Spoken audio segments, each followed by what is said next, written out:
Good evening. I am so absolutely delighted to see all of you here. And it's not a blizzard, and we made it. And it's wonderful. It's a little nippy out there, yeah, but we're here, and I'm just so grateful. My name's Elizabeth Nelson. I'm one of the reference librarians here, and it's my honor to be the person who helps bring the World War II Roundtable to you. It was back in March 2007 that Tim Burns, how many of you remember Tim Burns? Yeah, Tim Burns had this idea and wasn't sure how long it would last, but here we are, March of 2014.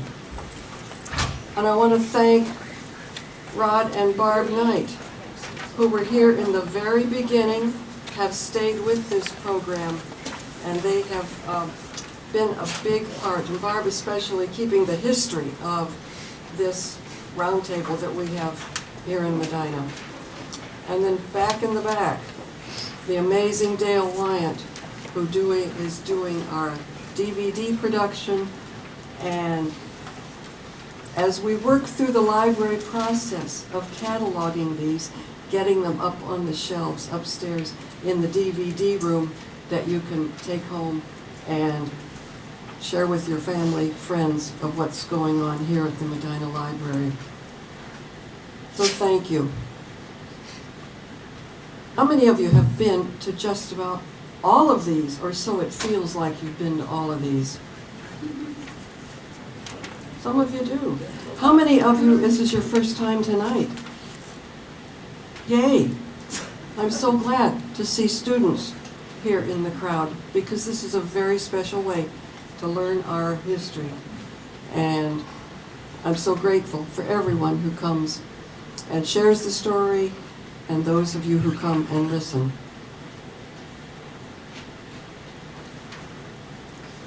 In case anybody still doesn't know, the restroom is right outside that door there. That's one thing we'll need to keep track of. Our speaker tonight, Mr. Joseph Campagna, am I saying that right? He's a Cleveland kid. And don't you know, he wound up in the war. And he wound up seeing other parts of the world that I bet when he was growing up he didn't dream he would see. And he's going to share his story with us. I am so grateful to his daughter and son-in-law who have brought him to be with us tonight.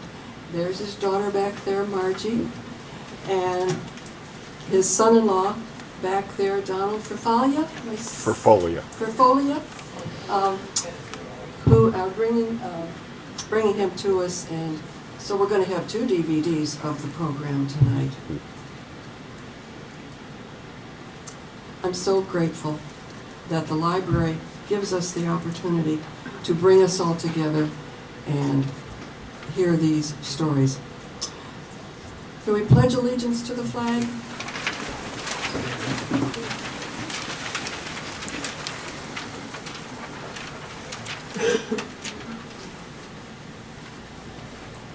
Allegiance to the flag of the United States of America and to the republic for which it stands, one nation, under God, indivisible, with liberty and justice for all.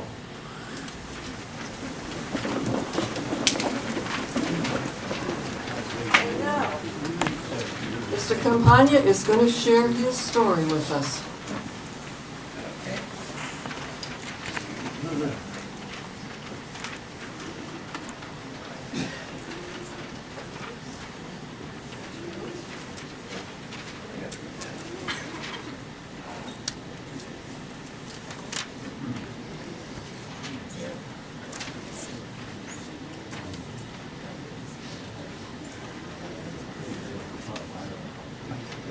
Beautiful. But today,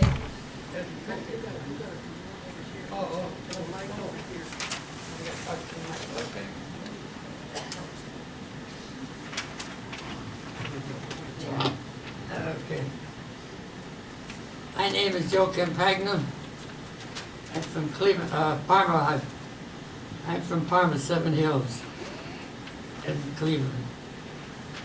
I, in August of 1942, I got a letter or a card. Somebody wanted to see me. And guess who that was? Uncle Sam. That's someone who wanted to see me. I didn't want to see him. But anyhow, I had to go. So, and I was in the Army for 40 months. I was in the State about a year and a half. The rest of the time, I was in Europe. I was there for the invasion. We were on the English Channel about 3 or 4 days waiting for the invasion so we can go in. While we were on the boat, we got fish about 9 o'clock in the morning. You got fish about 5 o'clock at night. You only got 2 meals. That's all they gave you over there. But anyhow, we waited. So finally the invasion came in, so we went in. The first night, I had to go on guard duty. Well, I was a cook. I was a cook. And cooks don't have guard duties because we're on the kitchen. We work 24, well, not 24. We go in the morning about 5 o'clock and work to the next day at noon. And then when the next shift comes in, then they take over from noon to the next day at noon. Then we come back in. That's how we work it. So that's it. So anyhow, they sent me. I was in what the hell was that town? Was that town the other side of Cedar Point? Where you get, well, anyhow, there's a little town where that's where they told you to go, and you were there, and then you stayed there until they found a place for you to go. Well, they found the wrong place for me. But you wanted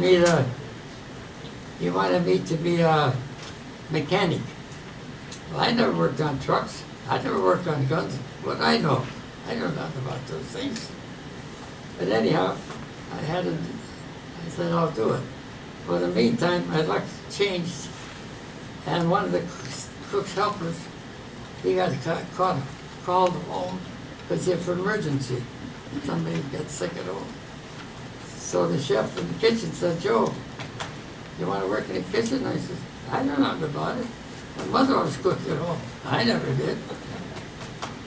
So I said, yeah, I'll take it better than going to mechanic school. I said, I'll take that. So I did. Well, the first day, one of the officers came in, and he wanted 2 eggs. I said, okay, Joe, make him 2 eggs. I said, okay. So I did. I got a frying pan out. I got 2 eggs, and I opened the eggs up. And, did you put something on the bottom? I said, what do you put on the bottom? I don't know. I never done that before. What do I know? So anyhow, that's how it started. So I stayed there. Then, as time would have it, we started a new company. I was there about 6, 8 months or so, I don't know. They started a new company. When they started a new company, they took me as the chef. So, of course, that time I started learning, about the cooking. But at home, I never done nothing. I don't know. So that was it. So after that, they started a new company, 134th Ordnance. Mine was the 250 where they put us in. But then after about 8 months or whatever it was, I can't tell you the rate, I don't know. Then they said, "Oh, you're going to go as a chef." I said, "I don't know about chef." "Oh yeah, you learn. You're going to do it."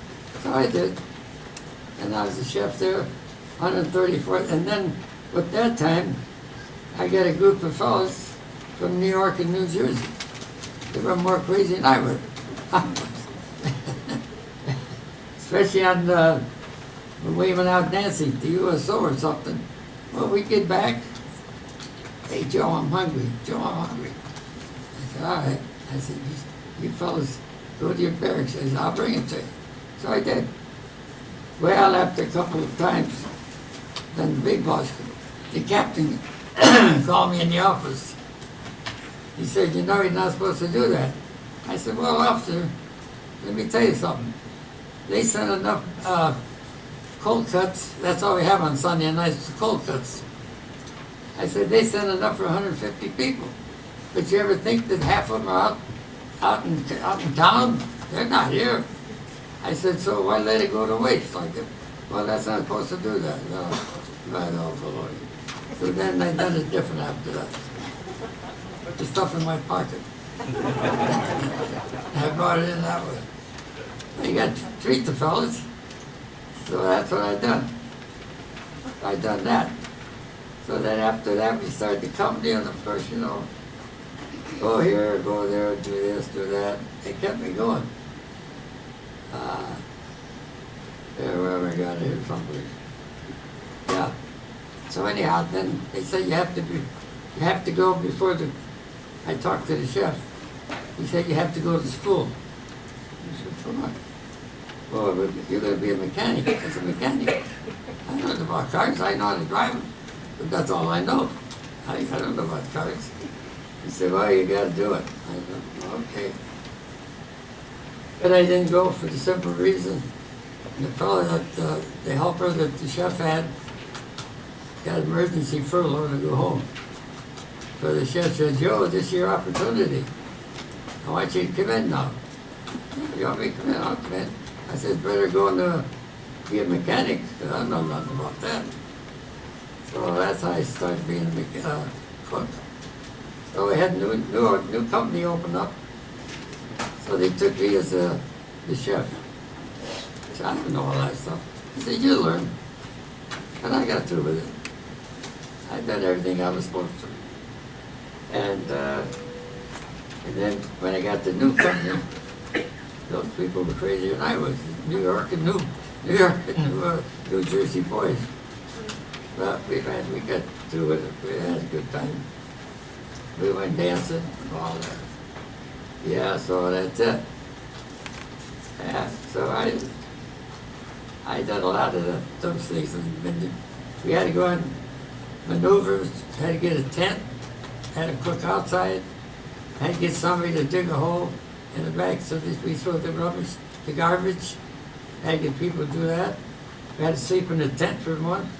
Get used to it, they said, because when you go overseas, this way you know how to sleep, because you can't. So I said, oh, that's pretty good.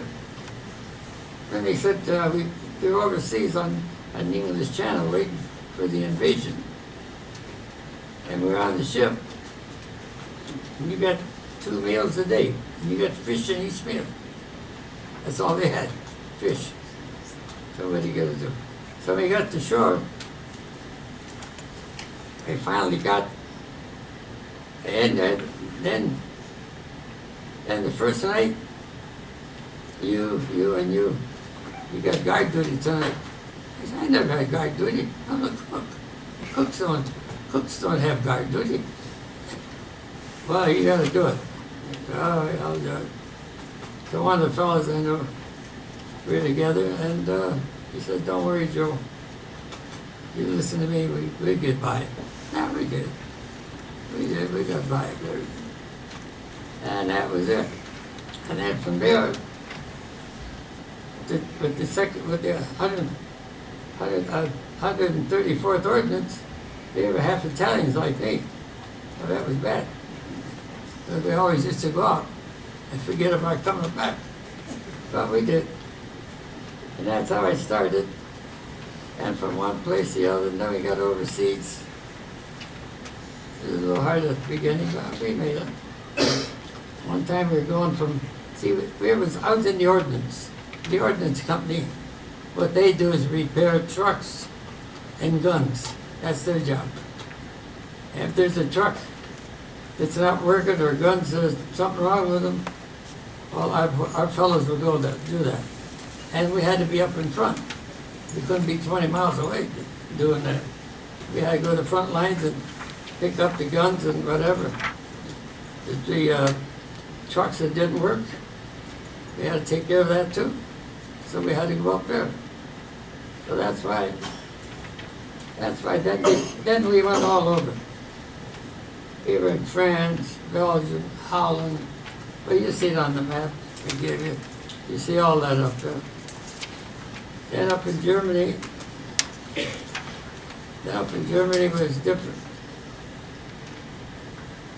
I went to, while we were in Belgium, this elderly couple. I felt sorry for them. They would take the coffee grounds that had already been done. They would take them home and use them again. I felt sorry for those poor people.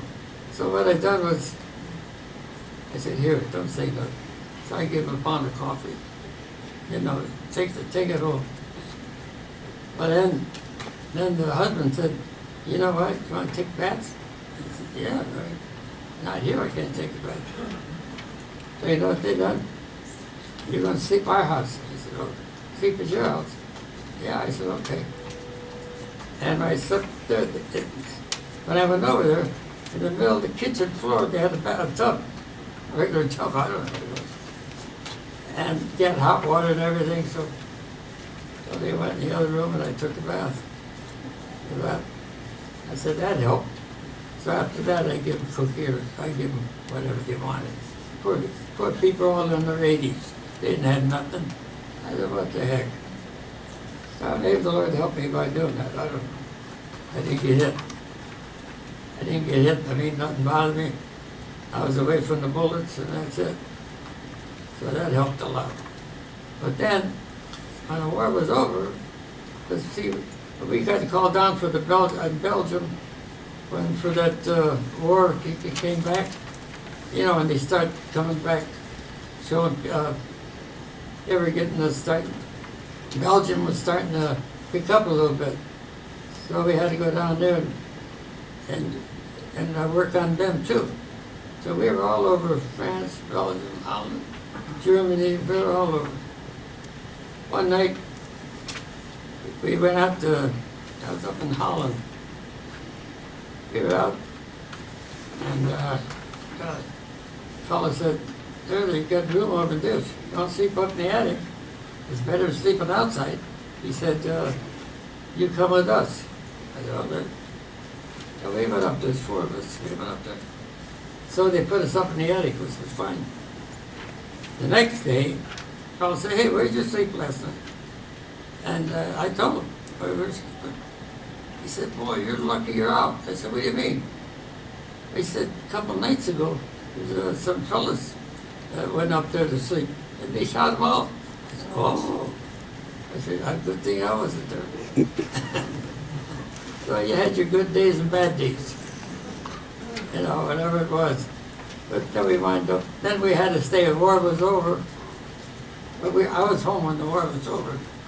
For the simple reason that we had a 30-day furlough, because the war was over in Europe. But we had 30 days off, and then we had to go on the other side, because the war was still going on the other side.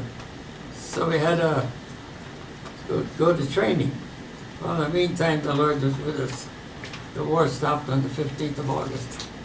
So we didn't have to go to Japan or nothing. So that was a good thing. But otherwise, I had a lot of company when I was working in the kitchen, because I was hungry. The boys are always hungry, looking for something to eat after hours. I took care of them. Well, that's about it. Can't think of everything. But we went all through the war, though. Every place we went. Of course, one time, see, we had a 6x6 truck. We had 2 gasoline, I don't know what you call them. You call them stoves, they're gasoline, run by gasoline. And one night, I was in the back of the truck. It was at night during the daytime, and what happened, while I was driving the truck in front, we had a 6x6. What happened, I don't know what happened, but he wound up in the ditch. But then we were stuck. We couldn't get out of there. So at the end of the,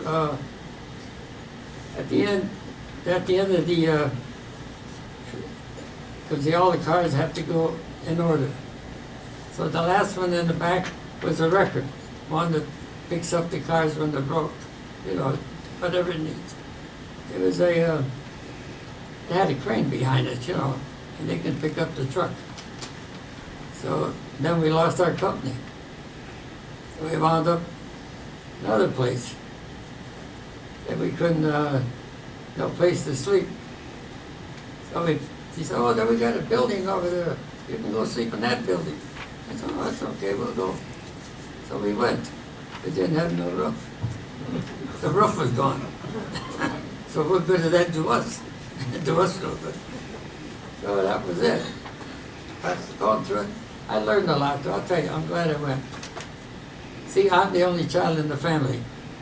In those days, if you're the only one, they won't take you. Well, I didn't tell my mother that. I didn't tell her nothing. But I wanted to go because all my buddies were going in. All my friends were going in. And why should I stay home alone? I didn't like that either. Because, people talk when you're, oh, look at him, he's still running around. How come he's not in the service? You hear those things. So I said, I'm going to go. So my mother and dad didn't know. They knew that, it didn't shock me. Because they didn't want me to go. They're worried about me all the time. The only child, Not what are you going to do? So, I had a lot of experience, things to do, things not to do. You know what I mean? So I'm glad I went because I seen all of Europe that way. Something I'd never seen. I'd never see it going for that. But that's it. But then when the other company that came in, 134th, oh, those fellas were crazy, I'll tell you. See, they had to take a certain amount of people from every district. And some of those fellas from New York, they were 40 years old. But they had to go to service. Because you got to get so many people out of each district. So that's why a lot of them didn't care what they were doing. I want to get out of here. I want to get out of here. I said, yeah, I know, we all do it. But we got to stay. So that's it.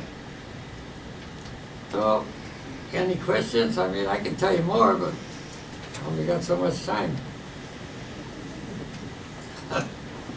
Any questions want to ask me? Yes. Yeah. Do you remember the ships that you crossed the ocean with on the troop transports? Ship we were on? Both ways? I don't remember the name of the ship we were on, no. Out of New York? No, we didn't go to New York. Oh.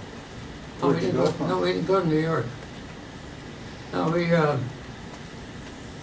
had the ship going across. It was a nice ship. It was a big ship. It was nice. It was nice, but lucky the ship that before us got bombed. But no, we didn't get bothered. So thank God. Thank God for that. That. So that's the name of the game. I enjoyed because simple reason I got around. I seen part of Europe. I've seen Europe. I never been there, never will go. So that's the chance I had. I took a chance of going, but like everybody else, you got to take a chance. So I did. So thank God I made it. I made it all the way back and forth. We lost a lot of fellas, I'll tell you. One time, we were at a place in Belgium. There's two fellas laying on the ground. So we had a couple of crazy people in our group. Oh, because they all want German Lugers. Everybody's looking for German Lugers. I said, you want one? I said, no, I don't want to go there. Hey, they're dead. Come on, I'm going to go take them. Go on, take them. I'm not going. But they weren't dead. They were alive. Two fellows were alive. As soon as they came to try to get the guns, that's when they got them. And that's their fault, because they shouldn't be doing that. Well, you've seen good times and good days and bad days. A lot of people got hurt. That never came back. Lucky some of us came back anyhow. And we had the reunions till about 2 years ago. We had reunions every year. Fellas that were in the Army. We always wrote to each other. And then once a year we'd meet. And one fellow was in charge, and this time we go to Washington. Next year we go some other place. That's what we done every. Till about 3 years ago, then they were down to about 6 people. That's all that was left. You know, I mean, you're all getting old. Hey, I'm good. I'm going on 94. I'm not young. You know, I was born 1920. So I think I'm doing all right for my age. So that's it. Any questions you want to ask? An item I saw recently, you mentioned an item that I saw recently in Holland. Holland, there's a small city, and there's a cemetery there with 3,200 graves. And the city, every family in the city has adopted one of the graves, and they take care of it. Put flowers on it and so forth. Oh, yeah. Yeah. We used to do that. Did you all hear that? A city in Holland that has adopted a cemetery right nearby with 3,200 graves in it. And the families in the town have adopted a grave and take care of it and put flowers on it and just honor the people in that cemetery. Fits. Look at you. Fits. Yeah. That'll work. That's pretty good. Step out there so we can see it. Yeah.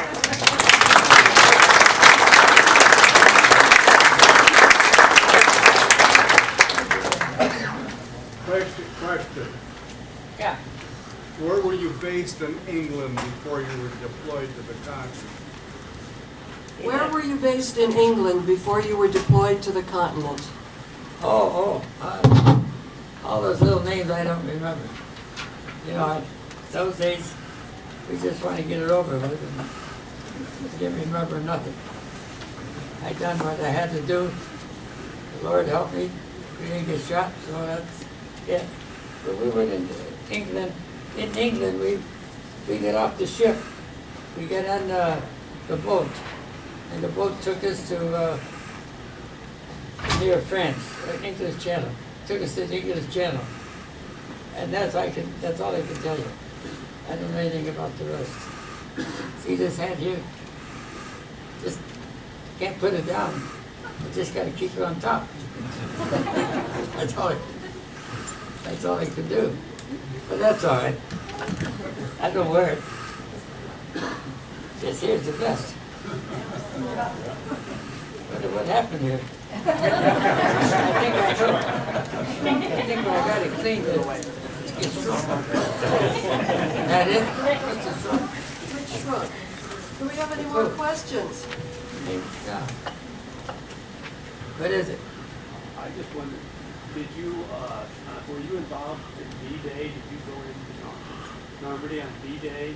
Were you involved in Normandy on D-Day? No. No, I wasn't involved with that. No, I wasn't there.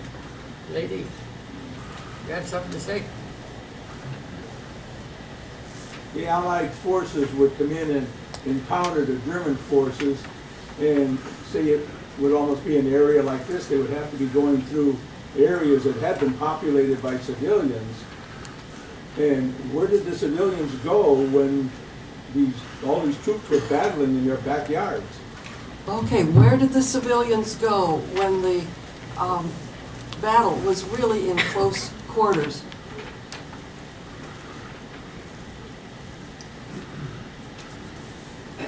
Put the head out better. Way into the crowd. Can't put it down.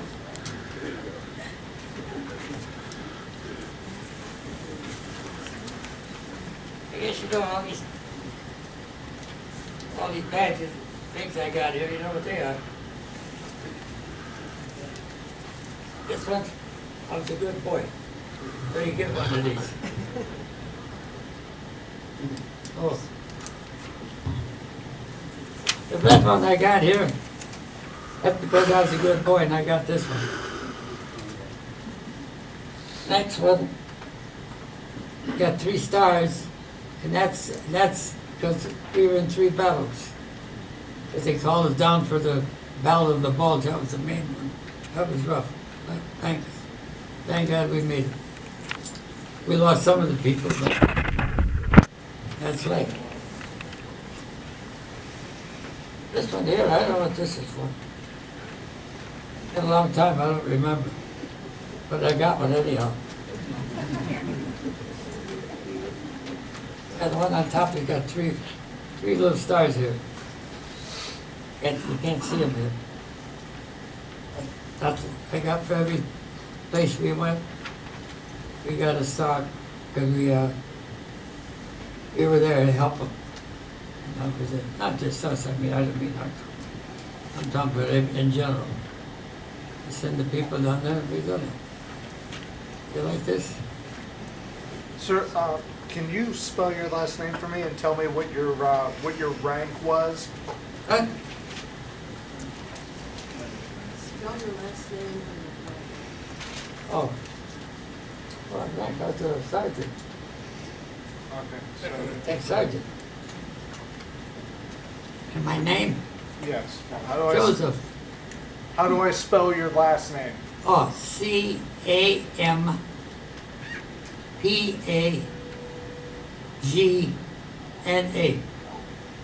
In Italian, they say campagna, which means farm. That's what it means. Do we have Any more more questions? questions? Any more? What can you tell us about Bastogne? Up where? Bastogne. Can you tell us about Bastogne? Yes, sir. Where's that at? I never heard of that one. Oh, Battle of the Bulge. Yeah, we were in that, yeah. We were in the Battle of the Bulge, yeah. We lost a lot of boys there. They were out. Oh yeah, we lost a few people. That wasn't easy, I'll tell you. It was hard, but we made it. I mean, thank God we made it. Not all the fellas made it, I mean, but, oh, we lost a few people. Oh yeah, we lost. We hate to see it. What are you gonna do? That's life. You know, yeah. What did you do after you got out of the service? Well, want to know the truth? I'll tell you.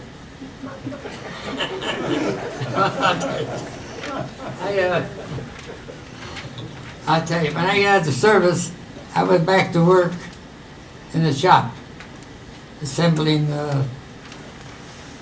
pieces, because we had a lathe. They used to make lathes there. So that's what I done.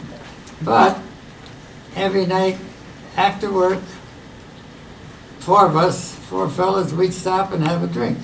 You buy today, I buy tomorrow, you know, get along good. Then it started, all 4 of us were buying every night. Well, that didn't get along too good with my wife. My wife didn't like that. She said, you better leave that job. I said, I'm going to leave this job. I'm making $100 and some a week. I said, people are making that, you work overtime, you know. No, I don't care. I don't care. She says, I'll go to work, because she was a registered nurse, my wife. So she says, I'll go to work. I said, no, you don't go to work. You gotta watch your kids, you can't go. So anyhow, it came down where I heard so much about it, and then one day, she found an ad in the paper.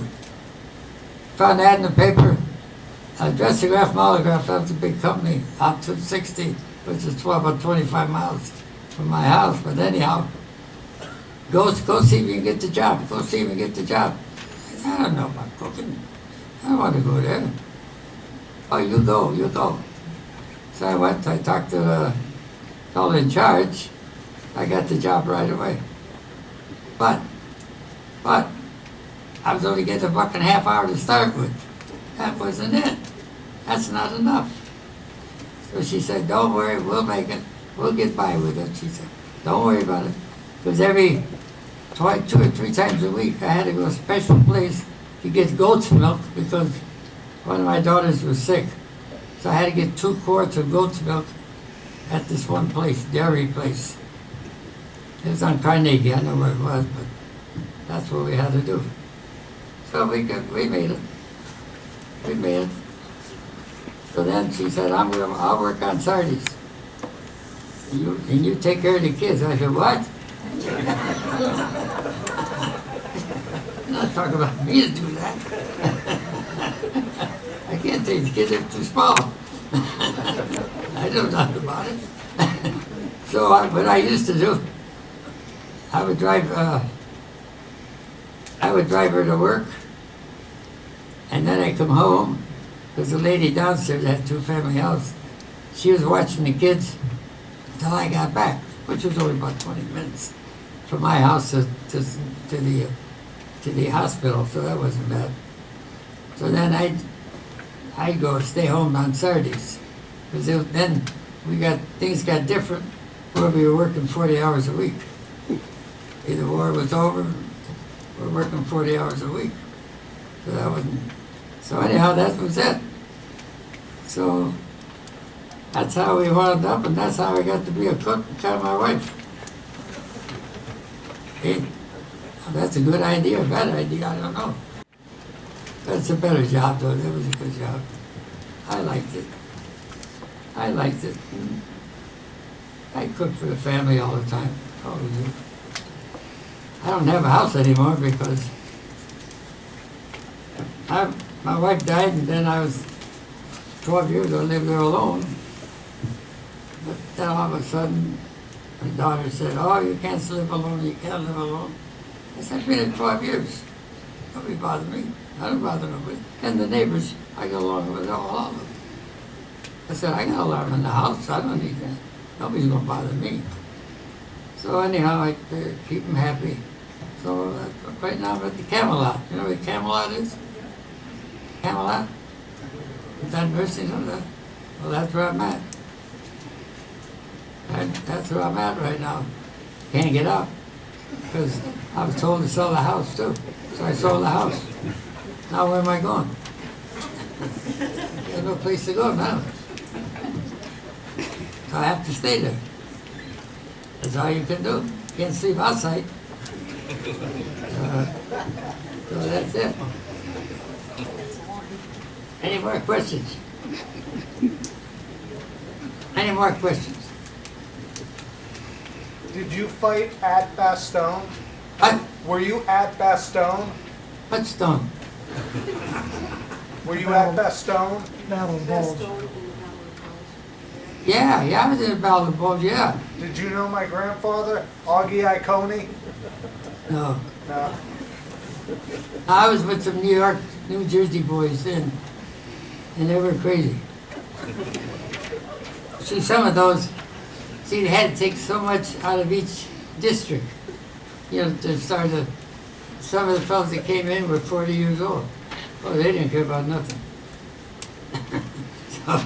So you know what I'm talking about, they didn't care. They wanted to eat and that's it.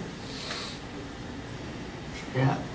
And you had some for KP. I had some for KP, you know. You know what that is? Yeah. Well, anyhow, they were crazy. You got to jump on them all the time to get going. You know, hey, chef, I'm gonna go. Hey, chef, I'm gonna call my girlfriend. I said, you got your work done? No, I'll do it. No. First you do the work, then you get on the telephone. You know, I won't let them go. Did you ever fix SOS for breakfast?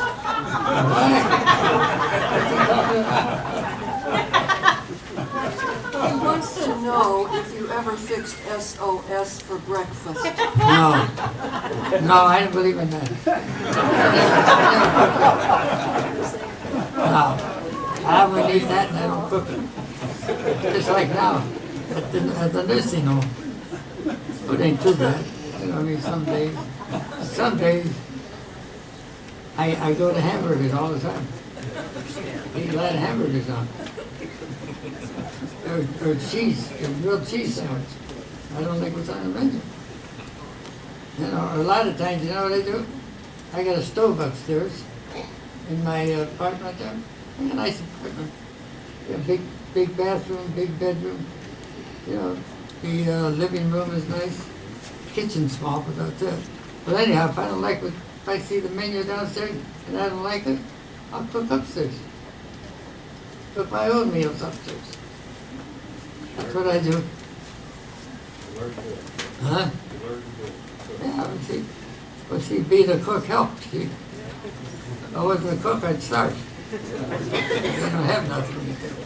Any other questions? I have just one, and that's, I was World War II veteran too. I had two very, very good friends of mine, same age, etc. They went to Europe, and they were in the Battle of the Bulge, and both of them lost a good part of their feet and legs because of the temperatures in the Battle of the Bulge. It was so severe, and you know that, so severe that that was one of the things that disarmed a lot of the soldiers. A lot of poor people got hurt in Battle of the Bulge. Yeah. Oh, These yeah, were- I know these that. were- These were hurt due to their feet being frozen or their toes being frozen. And a couple of them came back from World War II, and I did, and I was with them.